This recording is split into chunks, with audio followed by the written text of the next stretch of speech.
तो सबसे पहले बात करते हैं इसके ऑफिशियल सिलेबस की। जैसा कि आप स्क्रीन पर देख पा रहे होंगे, ये डीएसएससी का ऑफिशियल सिलेबस है, उन्होंने अपनी साइट पर डिक्लेयर किया हुआ है। इसका पीडीएफ मैं आपको अपने टेलीग्राम ग्रुप पर दे दूंगा, आप जाकर वहां से इसको डाउनलोड कर सकते हैं। अब देखते हैं क्या है इसके सिलेबस में। सबसे पहले अगर बात करें हम कैलकुलस की, तो उन्होंने दिया है कि derivative for graphing and applications, sketching and tracing of curves, volume and surface area या area of surfaces, vector calculus and its applications. ठीक है, जितना भी आप रेड पोर्शन देख पा रहे होंगे, ये सारा रेड पोर्शन मैंने आपको समझाने के लिए अलग से लिखा हुआ है, ये आपके ऑफिशियल सिलेबस में लिखा हुआ नहीं है, क्योंकि हम यहाँ पर डीएसएससी के सिलेबस को और ज्यादा एक्सपेंड करने की कोशिश कर रहे हैं, उसको आपको डिटेल में बताने की कोशिश कर रहे हैं। तो जितना भी इन्होंने पहले लिखा हुआ है, ये vector calculus and its application, ये आपके बीएससी का है और ये बीएससी में काफी ज्यादा पूछा जाता है। इसके अंतर्गत आपका differentiation of vectors and integration of vectors आता है, साथ ही साथ कर्ल, डाइवर्जेंस, ग्रेडियंट आता है। और इन्होंने इसको आगे जाके लिखा हुआ है कि आपसे इसमें ग्रीन थ्योरम, स्टोक थ्योरम भी पूछी जाएगी। ठीक है, तो आपकी ग्रीन थ्योरम, स्टोक थ्योरम जितने भी और गॉस थ्योरम जो है, ये सब कुछ पूछा जाएगा और ये इन्होंने इसमें आगे मेंशन कर रखा है। वॉल्यूम एंड सरफेस एरिया की अगर हम बात करें, तो आपने बीएससी में 2 चैप्टर्स पढ़े होंगे कैलकुलस के अंदर, एक तो कर्वेचर था आपका, एक क्वाड्रेचर था, दोनों ही आपसे पूछे गए हैं। ठीक है, तो इसमें कुछ पोर्शन आपका बीएससी का जरूर इंक्लूड किया गया है, बुक्स नहीं बल्कि कुछ चैप्टर्स इंक्लूड किए गए हैं। बाकी इन्होंने दिया है कि derivative for graphic and applications, ये कुछ और नहीं है बल्कि आपका application of derivatives and application of integrals है, इससे ज्यादा कुछ नहीं है। आगे बात करते हैं अगर अलजेब्रा की, तो अलजेब्रा में इन्होंने theory of equations and complex numbers दिया है, equivalence relation and functions, basic number theory, और एक चीज और है जो आपको यूट्यूबर्स जो हैं इस तरह से आपके सामने पेश कर रहे हैं जैसे कितना बड़ा ये जी हुआ है। नहीं, ये row echelon form of matrices and application इन्होंने दे रखा है, ये कुछ और नहीं है बल्कि ग्रेजुएशन में जब बीएससी सेकेंड ईयर में आपके पास पहला पेपर जो हुआ करता था आपका अलजेब्रा एंड मैट्रिसेस, तो उसमें एक चीज थी, जब आपको रैंक फाइंड आउट करनी थी, तो रैंक फाइंड आउट करने के लिए आपको 3 मेथड बताए गए थे। एक नॉर्मल मेथड था, एक माइनर मेथड था और एक आपका था एक्लॉन फॉर्म। तो ये बस वही है, रैंक को फाइंड आउट करने का एक सिंपल सा मेथड है। इसके अंतर्गत आपको लोअर ट्रायंगुलर मैट्रिक्स के जितने भी एलिमेंट्स होते हैं उसको 0 बनाना होता है। ठीक है, इससे ज्यादा और कुछ नहीं है। लेकिन यूट्यूबर्स क्या कर रहे हैं कि ये बहुत बड़ी चीज है, ऐसा है और वैसा है, आप कोर्स परचेज कीजिए, हमने इसको करा रखा है। कुछ करने की जरूरत नहीं है, सिंपल आप अपना बीएससी पे जाकर फोकस कीजिए और अपने 12 पर फोकस कीजिए। सारा सिलेबस आपका बहुत ही बढ़िया दे रखा है। और थ्योरी ऑफ इक्वेशंस की अगर हम बात करें, अब इन्होंने एक शब्द में दे दिया थ्योरी ऑफ इक्वेशंस। ये क्या है? ये कुछ नहीं है बल्कि आपका quadratic equation, cubic equation, quartic equation इसी बेस्ड है। साथ ही साथ इसमें पॉलिनोमियल्स भी बेस्ड हैं। ठीक है, अगर हम बात करें कॉम्प्लेक्स नंबर की, अब आप सोच रहे होंगे ये कॉम्प्लेक्स नंबर कौन सा है, तो ये बिल्कुल आपको परेशान होने की जरूरत नहीं है। ये कॉम्प्लेक्स नंबर आपका सिर्फ और सिर्फ 12 बेस है। ठीक है, अब इसका मतलब ये नहीं है कि बीएससी का कॉम्प्लेक्स नहीं आएगा, जी बिल्कुल आएगा, आप बस इंतजार कीजिए। इक्विवेलेंस रिलेशन, अब इन्होंने बात तो सिर्फ और सिर्फ इक्विवेलेंस रिलेशन की है, लेकिन इसमें इंक्लूड कर दिया इन्होंने रिलेशन के साथ साथ फंक्शंस को। दैट इज, ये आपका पूरा सेट थ्योरी है या सेट्स की इन्होंने बात की है। ज्यादा बड़ा चैप्टर नहीं है, छोटा सा चैप्टर और बहुत ही बेसिक है। ठीक है, आगे बात करते हैं अगर रियल एनालिसिस की, तो रियल एनालिसिस में आपको पढ़ना क्या है। हाँ, यहाँ पर इन्होंने सिर्फ मैट्रिसेस का जिक्र किया है, हो सकता है आपसे डिटरमिनेंट भी पूछ लिया जाए और लीनियर अलजेब्रा आपसे बहुत ज्यादा पूछा जाएगा, जिसके बारे में हम अभी आगे बात करने वाले हैं। ठीक है, ये अगर हम रियल एनालिसिस की बात करें, तो रियल एनालिसिस के अंतर्गत आपको स्टार्टिंग के 2 चैप्टर पूछे जाएंगे जो आपके बीएससी में है। ये जरूर आपके बीएससी का है, और एक इनफाइनाइट सीरीज जो है अलग से पूछ लिया जाएगा। Real number system, real analysis का आपका पहला चैप्टर रहेगा, प्रॉपर्टीज भी उसी के अंदर है। अगर हम बात करें सीक्वेंस की, तो सीक्वेंस की और इनफाइनाइट सीरीज की हम यहाँ पर बात नहीं करेंगे, बल्कि इसकी बात करेंगे हम थोड़ा आगे जाकर। ठीक है, हो सकता है चीजें आपको यहाँ समझ में आ रही हो, क्योंकि रियल नंबर्स के अंतर्गत इन्होंने लिखा है सीक्वेंस और इनफाइनाइट सीरीज, दैट इट, ये बात कर रही हैं सीक्वेंस एंड सीरीज नाम के चैप्टर की। ठीक है, तो sequence and series and different type of test like ratio test, Cauchy test, ठीक है। और इसी साथ साथ आपसे हो सकता है ये भी पूछ लें कि एब्सोल्यूट कन्वर्जेंस क्या होती है, या फिर आपसे ये पूछ लिया जा सकता है कि आप ये बताइए यूनिफॉर्म कन्वर्जेंस क्या होती है। ठीक है, तो कन्वर्जेंसी आपसे जरूर पूछेंगे, काफी इंपॉर्टेंट चैप्टर है और काफी ज्यादा डिमांडिंग भी है, ट्रेंडिंग भी है, हमेशा ही डिमांड में रहता है। बात करें अगर हम डिफरेंशियल इक्वेशन की, तो डिफरेंशियल इक्वेशन में भी ऐसा कुछ नहीं है कि आपने पढ़ा नहीं। ठीक है, ये जितना कुछ भी आपको दे रखा है कि differential equation and mathematical modelling, ये सब आपका 12 बेस है, इसमें बीएससी का अभी कुछ भी नहीं है। Second order differential equation and higher order differential equation, that is, ये बात कर रहे हैं सिर्फ और सिर्फ यहाँ पर डिग्री की, और साथ ही साथ बात कर रहे हैं इसकी पावर की, कि पावर कितनी है और डिग्री कितनी है, वही आपसे पूछेंगे। या फिर पूछेंगे आपसे कि आप बताइए किस ऑर्डर का। ठीक है, मैंने यहाँ शब्द इस्तेमाल किया पावर, वो इसलिए क्योंकि आपसे दो चीजें पूछी जाती हैं, एक तो आपसे डिग्री पूछी जाएगी, दूसरी आपसे ऑर्डर पूछा जाएगा। तो जितने भी डेरिवेटिव या जो भी डेरिवेटिव इस्तेमाल किया गया है वो आपका होता है ऑर्डर, और जिस डेरिवेटिव की जो हाईएस्ट डेरिवेटिव होता है उसकी जितनी भी पावर होती है वो पावर होती है आपकी क्या, डिग्री। तो कुछ भी नहीं है इसमें, सिंपल। एक मैंने यहाँ पर लिखा हुआ है कि method of separation of variable, हाँ जी ये आपसे पूछा गया है लेकिन इसका जिक्र आगे है। एक चीज और पूछी गई है कि होमोजीनियस डिफरेंशियल इक्वेशन, काफी इंपॉर्टेंट है और ये आपसे पूछी भी गई है। आगे बात करें theory of real number, that is limits and continuity and differentiability.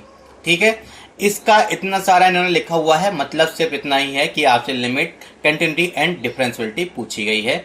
और इसमें एक चीज एक्स्ट्रा इन्होंने मेंशन की है, वो है Taylor's theorem and its application.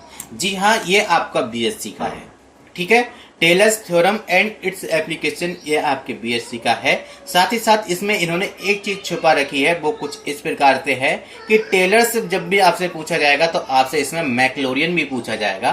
तो टेलर्स सीरीज की बात करें या मैक्लोरियन सीरीज की बात करें तो दोनों आपसे पूछी जाती हैं।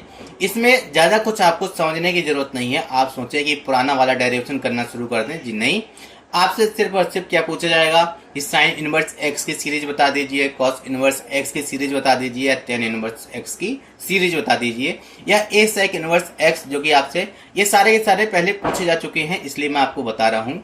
सिर्फ और सिर्फ आपसे सीरीज पूछते हैं, लेकिन आपको इसके निकालने का तरीका आना बेहद जरूरी है, इसलिए इसको एक बार जरूर सुन लीजिएगा और समझ लीजिएगा। अगर हम आगे बात करें मल्टीवेरिएट कैलकुलस की इन्होंने बात की है, तो इसमें क्या है, calculus of function of separate variable. ठीक है, ये इन्होंने यहाँ पर बात की है, दैट इज इन्होंने ये पोर्शन बीएससी का ले लिया थोड़ा सा। अगर ये बात करें extrema function of two variables, जी हाँ, ये पोर्शन आपका बीएससी का है। क्या आपने एक चीज पढ़ी होगी, मैक्सिमा और मिनिमा, जब आपका कोई फंक्शन x में दिया रखा होगा और y में दे रखा होगा, that is y is equal to fx type का कोई फंक्शन है, तो आप उसका मैक्सिमा मिनिमा निकालते हैं डिफरेंशिएशन करके। लेकिन अगर हम बात करें मैक्सिमा और मिनिमा की, लेकिन टू वेरिएबल में, यहाँ पर हम एक वेरिएबल की बात नहीं कर रहे बल्कि हम बात कर रहे हैं टू वेरिएबल की, दैट इज आपने PQRST को पढ़ा होगा। PQRST, जब डबल डेरिवेटिव की हम बात कर रहे होते हैं या दो वेरिएबल की बात करते हैं, तब मैक्सिमा और मिनिमा जो है आपका PQRST से निकलता है। RT माइनस एस स्क्वायर की वैल्यू से डिसाइड होता है कि आपका फंक्शन मैक्सिमा होगा या आपका मिनिमा होगा। जी हाँ, ये आपके बीएससी का पोर्शन है। साथ ही साथ बात करें properties of vector field, double and triple integral. ठीक है ना, डबल एंड ट्रिपल इंटीग्रल ये आपके बीएससी का ही है, क्योंकि ये आपको रिप्रेजेंट करता है किसको, डबल इंटीग्रल आपको रिप्रेजेंट करता है सरफेस इंटीग्रल को, और ट्रिपल इंटीग्रल आपका रिप्रेजेंट करता है वॉल्यूम इंटीग्रल को। ठीक है, और इसका इस्तेमाल किसमें किया जाता है, इसका इस्तेमाल आपका ग्रीन थ्योरम, गॉस थ्योरम और स्टोक थ्योरम में जरूरत से ज्यादा किया जाता है, और इनके तो फार्मूला भी इसी पर बेस्ड है। जैसा कि मैंने आपको वेक्टर कैलकुलस सबसे पहले था उसमें मैंने बताया था कि इसमें आपसे ग्रीन थ्योरम, स्टोक थ्योरम और गॉस थ्योरम के बारे में जरूर पूछा जाएगा, जैसा कि इन्होंने यहाँ पर लाकर मेंशन कर दिया। अब हम बात करें कि कॉम्प्लेक्स एनालिसिस से कुछ पूछा जाएगा या नहीं पूछा जाएगा। जी, कॉम्प्लेक्स एनालिसिस से इन्होंने काफी कुछ पूछा गया है। ये आपके बीएससी थर्ड ईयर का सेकंड बुक है या सेकंड आपका पेपर होता है उसमें, जबकि पहला आपका रियल एनालिसिस होता है, उससे क्वेश्चंस पूछे गए हैं। बात करें पार्शियल डिफरेंशियल इक्वेशन की, ठीक है, टोपोलॉजी ऑफ रियल नंबर्स आप चाहें तो कर सकते हैं, क्योंकि इसमें आपसे एक चीज पूछी जाती है कि मीट्रिक स्पेस एक अपने आप में यूनिट है मीट्रिक स्पेस की, वो आपसे डीएसएसपी में बहुत ज़्यादा पूछी जाती है, जिसमें इसको आगे इंक्लूड किया हुआ है, वहाँ पर इसकी बात कर लेंगे। Partial differential equation first order, ठीक है, पीडी इन्होंने क्या रखा है कि मेथड ऑफ कैरेक्टरिस्टिक, एक ही बात है कि आपको फर्स्ट ऑर्डर डिफरेंशियल इक्वेशन के बारे में जानकारी होना जरूरी है, जो कि आपका बीएससी का भी है और ये आपके 12 का भी है। आगे बात करते हैं कि mathematical model and classification of second order linear differential equation, BSc का पोर्शन है। और एक चीज इन्होंने और पूछी है, वो है आपकी कॉची, ठीक है ना, ये कॉची प्रॉब्लम, ये भी आपसे पूछी गई है, बीएससी का पोर्शन है ये, ठीक है। और एक चीज जो मैंने आपको ऊपर लिखाया था, method of separation of variable, जैसा कि यहाँ पे लिखा हुआ देख पा रहे हैं, जी हाँ, ये आपके इंटर में भी है और बीएससी में भी है, तो आप इसको घबराना बिल्कुल भी नहीं।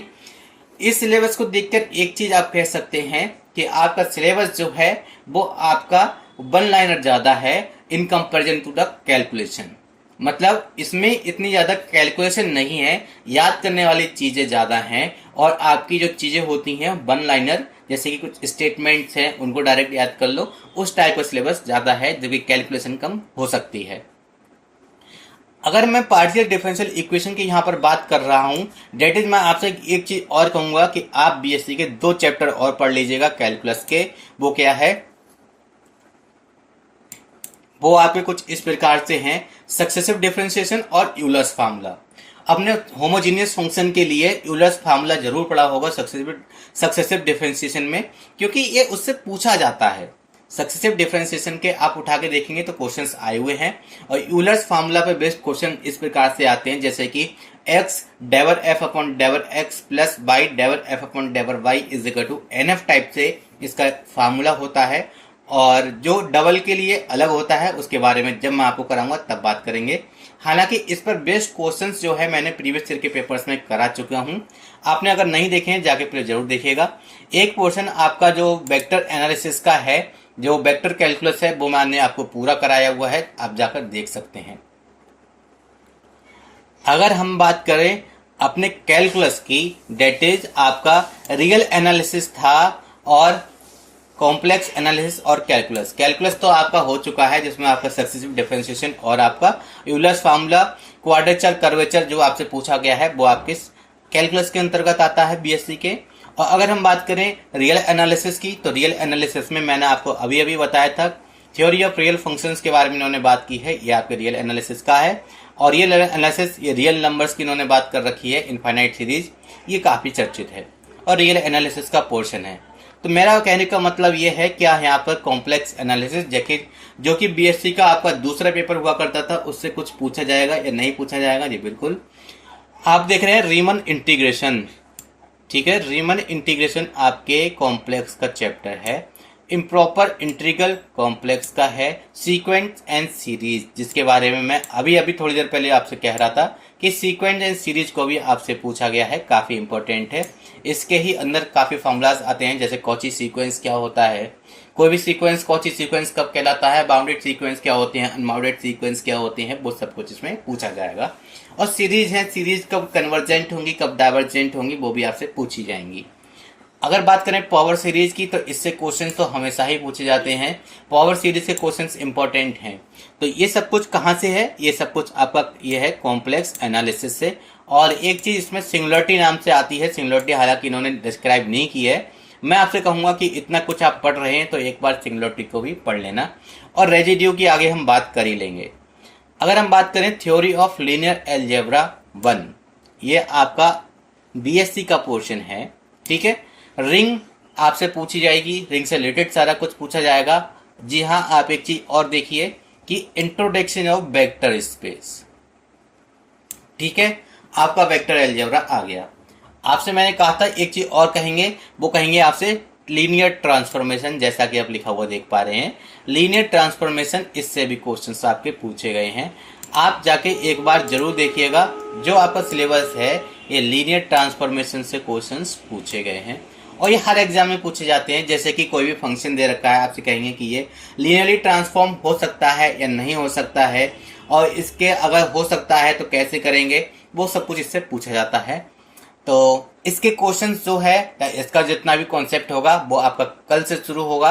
तो आपसे इतना ही कहूंगा कि प्लीज स्टे ट्यून, अगर हम बात करें मॉडर्न अलजेब्रा की, तो इन्होंने मॉडर्न अलजेब्रा को काफी हद से ज्यादा पूछा गया है।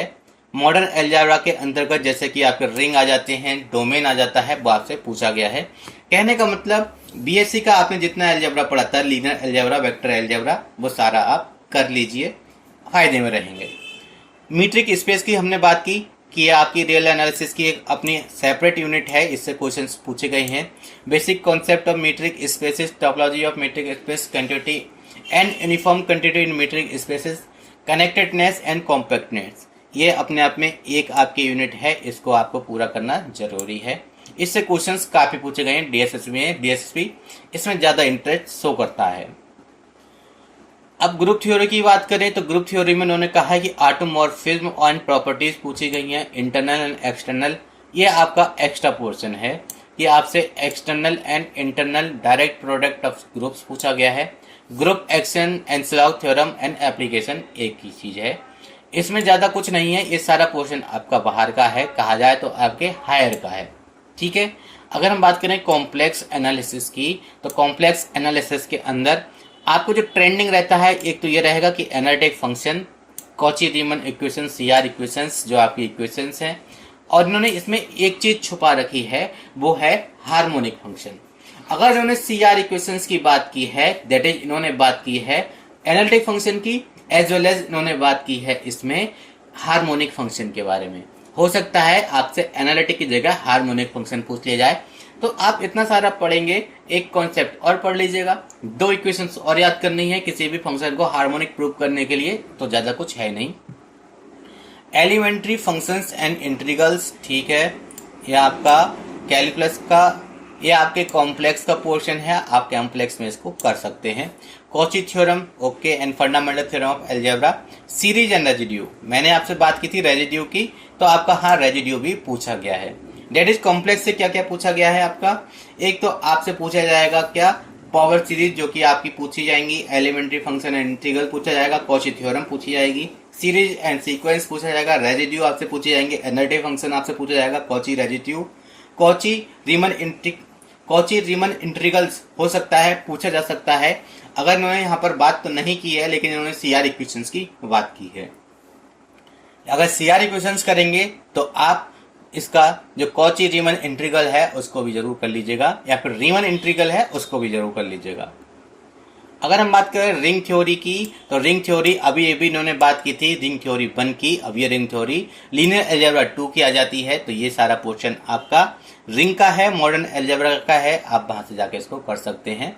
तो इस सिलेबस को देखकर आप एक चीज कह सकते हैं कि आपका सिलेबस याद करने वाला थोड़ा ज्यादा है, कैलकुलेटिव कम है। और हाँ, एक चीज आप इसमें देख सकते हैं, ये सिर्फ और सिर्फ इंडिकेटिव सिलेबस था, मतलब डायरेक्टेड था, ऐसा नहीं है कि स्पेसिफिक यही सिलेबस आपका हो। लेकिन इस सिलेबस को देख के आप जरूर कहेंगे कि आपका बीएससी का पोर्शन काफी हद तक पूछा गया है। लेकिन सिलेबस में जो दिखाया गया है, हालांकि आपसे अगर उस पर बेस्ड क्वेश्चंस बनाए जाएंगे तो काफी टफ होने वाला है पेपर आपका। लेकिन मैं आपसे कहूंगा ये सिलेबस आपको उतना ज्यादा सीरियस नहीं लेना है, क्योंकि अगर आप इसको सब सॉल्व करने बैठ जाएंगे तो ये काफी लेंथी हो जाएगा। इसलिए घबराना नहीं, जैसी आपकी प्रिपरेशन चल रही है उसको और बेहतर करते रहिए। और आई होप चीजें आपको समझ में आई होंगी और आप इसमें अच्छा कर पाएंगे। So thank you, thanks for watching, thanks a lot.